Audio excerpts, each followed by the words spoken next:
On arrive donc déjà à la fin de cette partie consacrée à l'improvisation dans vos prises de parole et j'aimerais vous mettre en garde.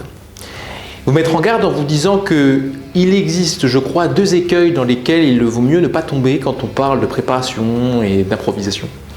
Le premier, c'est celui de vouloir surpréparer, de vouloir répéter, répéter, répéter et encore un peu répéter et se filmer et se regarder et répéter parce que je veux vraiment bien anticiper et être prêt pour le jour J.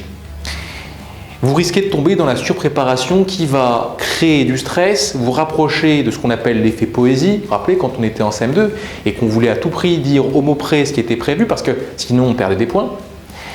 Éviter la surpréparation, c'est se laisser une marge de liberté dans sa préparation et donc répéter à chaque fois de façon différente, dire des mots différents, trouver des chemins différents car il y a de fortes chances que le jour J, ce que vous dites ne soit pas exactement ce que vous aviez prévu de dire et ça tombe bien, c'est grâce au public que vous êtes allé au-delà de ce que vous avez prévu de dire.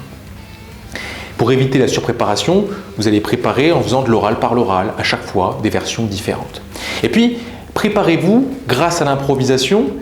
en étant dans les conditions les plus réalistes possibles, en étant peut-être sur les lieux de l'endroit où vous allez parler, en imaginant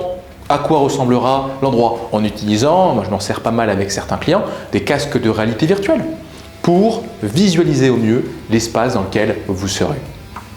L'improvisation permet donc ceci, éviter de fossiliser une pensée, éviter de s'obliger à suivre un cadre et aussi se rapprocher de ce qui pourrait être fait le jour J, à savoir quelque chose que vous n'avez peut-être pas encore fait, mais avec lequel vous êtes serein parce que vous savez que vous êtes capable d'improviser. Voilà, je voulais terminer là-dessus sur l'improvisation.